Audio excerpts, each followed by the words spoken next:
Olá, bem-vindos ao Euronews Noite. Começamos esta edição com uma notícia que nos chegou há pouco tempo. Uma pessoa terá sido morta na fronteira entre a Venezuela e o Brasil. A informação foi avançada pela oposição ao presidente Maduro, ou seja, as fações leais ao autoproclamado presidente interino Juan Guaidó. Segundo estas informações, os disparos terão partido das tropas venezuelanas. Recordo que esta quinta-feira Nicolás Maduro mandou encerrar a fronteira que separa os dois países. É uma notícia que vai ser desenvolvida em detalhe nos próximos noticiários, enquanto aguardamos reações, nomeadamente a do governo brasileiro. Já a seguir, os títulos que estão a marcar este dia, sexta-feira, 22 de fevereiro. Ao segundo dia da Cimeira da Verdade no Vaticano, o Papa Francisco pediu ações concretas contra a pedofilia por parte dos bispos. Em Angola são mais de 600 os processos de corrupção a decorrer. Veja a entrevista com a presidente da Autoridade Anticorrupção de Luanda. Em Hollywood, contagem decrescente para a grande noite dos Oscars. Conheça o processo e veja os nossos palpites.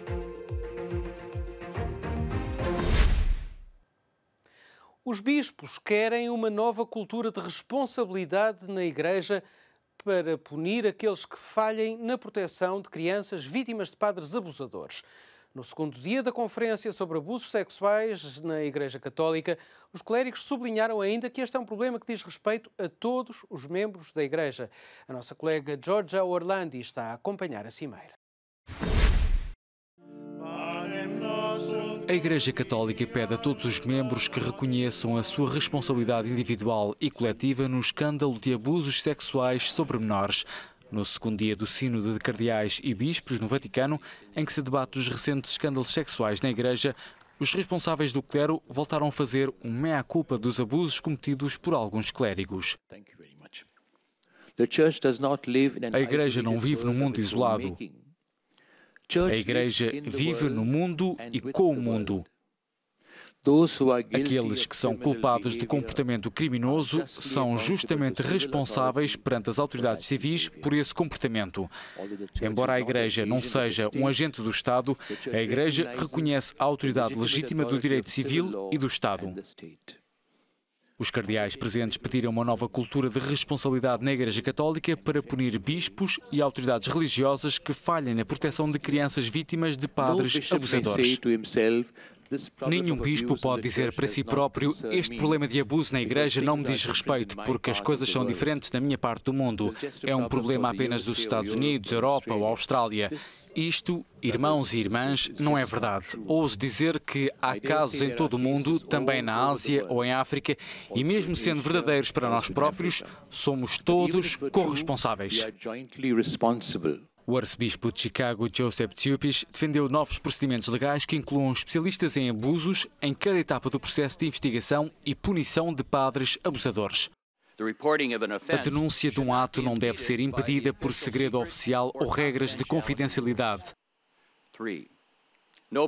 Nenhuma pessoa deve ser discriminada ou sofrer retaliações por ter feito uma denúncia às autoridades eclesiásticas contra um bispo. Ao mesmo tempo, em Roma, um grupo internacional reuniu-se para discutir os abusos praticados por freiras. Uma sobrevivente de abusos diz que, apesar das inúmeras tentativas, a Igreja Católica ainda não respondeu de forma satisfatória aos pedidos de informação das autoridades. Há muita atenção focada no abuso de freiras por representantes do clero e isso é bom, é tardio, chocante e surpreendente. Mas ainda temos de ver a luz do dia dos milhares de sobreviventes que foram abusados por freiras.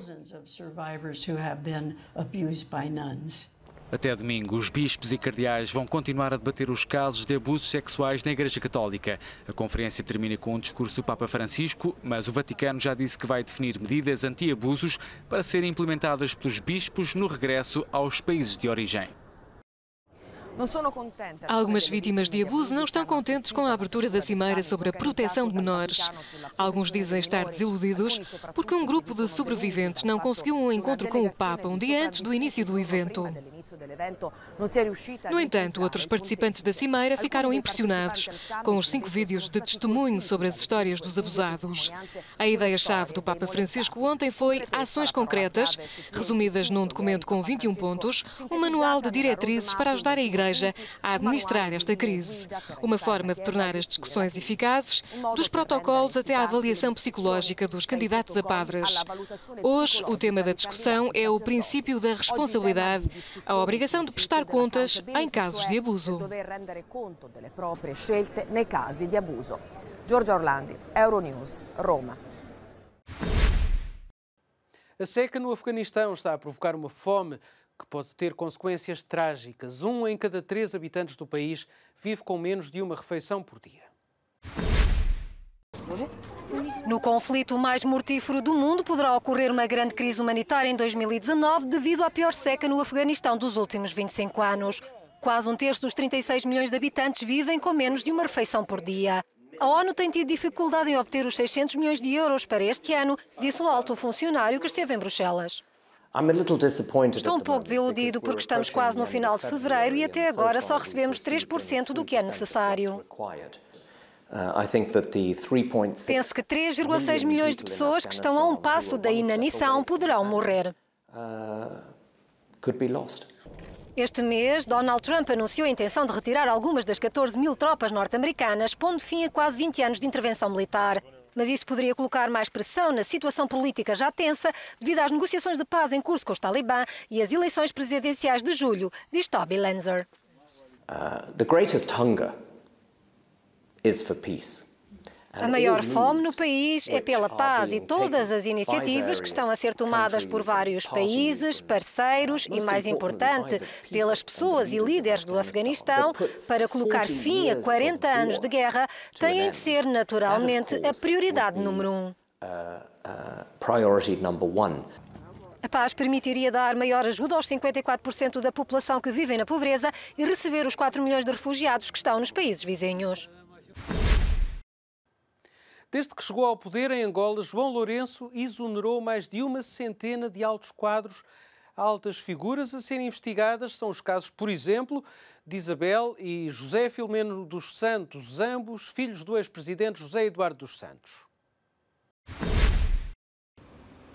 Angola assume o combate à corrupção, mas nega haver uma perseguição política. No país onde a Procuradoria-Geral da República tem em mãos mais de 600 casos de corrupção, Inocência Pinto garantiu em entrevista à agência Angola Press não estar em marcha uma caça às bruxas. A diretora nacional de Prevenção e Combate à Corrupção admite que estão em curso processos que se tornaram casos mediáticos. Entre os mais conhecidos está o de Isabel dos Santos, a filha do ex-presidente de Angola e antiga presidente do Conselho de Administração da Sonangol, é alvo de um inquérito instaurado pela Procuradoria-Geral da República. Em causa estão denúncias de uma transferência superior a 38 milhões de dólares, mais de 33 milhões de euros, que alegadamente ordenou após ter sido exonerada do cargo que exercia na petrolífera angolana. Outro filho de José Eduardo dos Santos e antigo presidente do Fundo Soberano de Angola também está a braços com a Justiça. José Filomeno dos Santos é acusado das práticas de associação criminosa, tráfico de influência e branqueamento de capitais, crimes alegadamente praticados quando era gestor do fundo. Também o ex-secretário para os Assuntos Económicos de João Lourenço e os ex-ministros dos Negócios Estrangeiros e da Comunicação Social estão a ser investigados pela Procuradoria. Cobrar por transportar bagagem de cabine já valeu uma multa a 2 companhias low cost, a Ryanair e a Wizz Air. Em ambos os casos, a decisão partiu da Autoridade Italiana para a Concorrência. As autoridades italianas da concorrência multaram as companhias aéreas de baixo custo Ryanair e Wizz Air. A Ryanair foi multada em 3 milhões de euros e a Wizz Air recebeu uma multa de 1 milhão. No centro da questão estão as taxas cobradas aos passageiros pelas malas de pequenas dimensões levadas na cabine. Apenas sacos pequenos são autorizados. Segundo a Autoridade Italiana da Concorrência, os passageiros teriam pago entre 5 a 25 euros para levarem consigo malas de cabine de maiores dimensões. De acordo com a legislação europeia, quaisquer suplementos aplicáveis devem ser incluídos no preço do bilhete antes da venda ao público.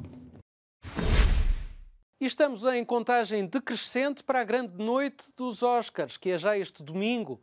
Antes da passadeira vermelha ser estendida, são necessários meses e meses de preparação.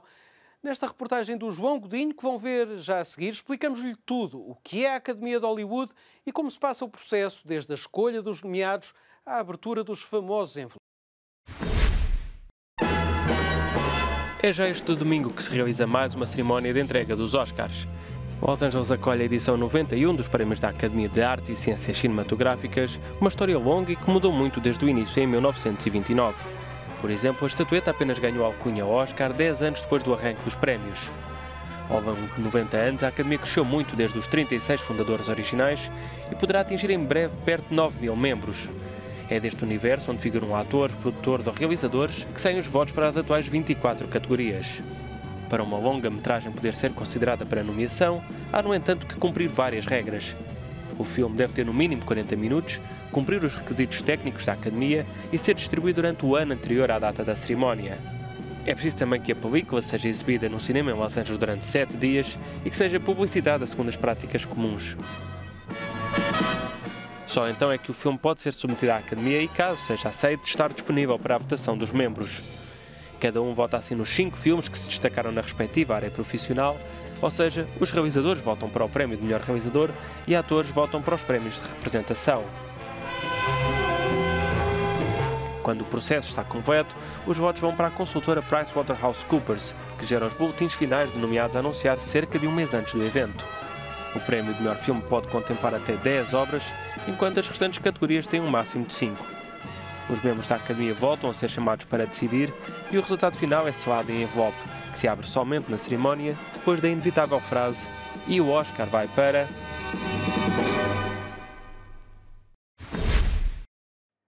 E para nos falar sobre esta cerimónia dos Oscars no domingo, temos connosco alguém que é já um habitué aqui da Euronews, é o Rui Pedro Tendinha. Olá, Rui, tudo bem? Olá.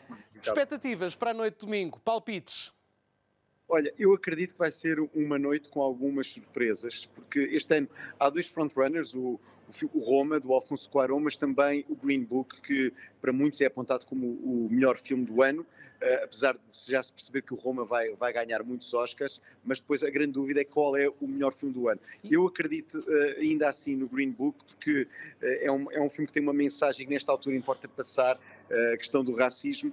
Não é o único filme, há 3 filmes com o mesmo tema, o Black Panther e o Black Klansman também. Portanto, é um ano em que a Academia também deu muito espaço aos afro-americanos, e há 2 atores afro-americanos que eu acredito que vão ganhar o Oscar, o Mahershala Ali, também no filme do Peter Farrell, e o Green Book, e sobretudo a Regina King, que é a grande favorita nas atrizes. Para ti, o Bohemian Rhapsody está fora da competição para melhor filme? Ou pode ser uma surpresa? Só se houver um grande golpe de teatro, porque o filme tem 2 problemas, além de não ser nada amado pela imprensa, e isso, quer se queira, quer não, também influi nos ouvidos dos votantes da Academia, mas é sobretudo um filme sem realizador. O Bryan Singer foi despedido, foi substituído pelo Dexter Fletcher, nem um nem o outro vão estar na cerimónia, o filme não está nomeado para melhor realizador e, portanto, era estranho premiar um filme que não tem realizador, por assim dizer. Rui Pedro Tendinha, para te agradecer ter-se estado connosco hoje, vou-te deixar fazer um pouco de autopublicidade. Sim, o que eu vou fazer é um bocadinho os comentários dos Oscars em streaming no meu site, no cinetendinha.pt. Quem quiser perceber um pouco como é que os portugueses estão a vibrar com os Oscars, eu vou ter muitos convidados ao longo da noite a ir a cinetendinha.pt e ver como é que as pessoas reagem a partir das 10 da noite, logo com os red carpets e depois com os prémios, como é que os atores, sobretudo, e as figuras públicas vão reagir aos Oscars. Na noite dos Oscars, domingo, vão poder acompanhar ao vivo aqui com o nosso amigo Rui Pedro Tendinha. Mais uma vez, muito obrigado. Sei que estás com pressa, vais ver um filme, bom filme. Vou ver um filme. E até à próxima. E bons Oscars. Obrigado. Foi o Rui Pedro Tendinha, crítico de cinema e nosso comentador habitual. Passamos do cinema às artes cênicas. O Teatro Tivoli em Lisboa foi palco de um duelo entre o piano e o balé. O espetáculo marca a estreia em Portugal do brasileiro Tiago Soares, o principal bailarino do Royal Ballet de Londres, enfrentou o pianista Marcelo Bradke. A mediar este confronto, entre aspas, esteve Filipa de Castro, primeira bailarina da Companhia Nacional de Bailado. É um trabalho do nosso repórter Moisés Pozzi.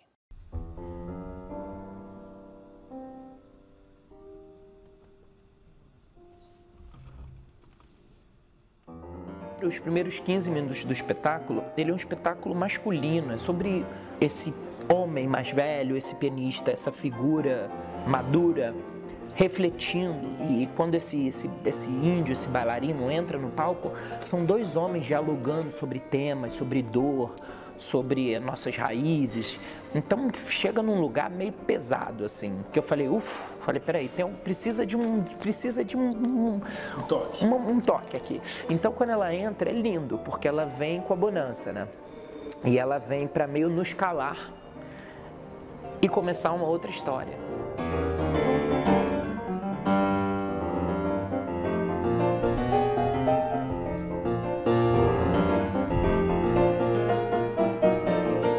Lá está, eles também são dois homens, eu sou a mulher, portanto é o elemento destabilizador ali.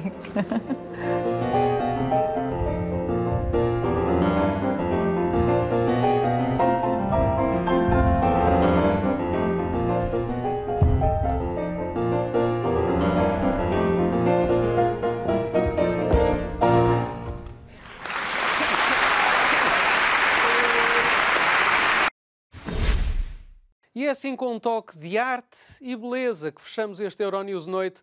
Continua a acompanhar as notícias aqui na Euronews, no nosso site, euronews.com e nas redes sociais.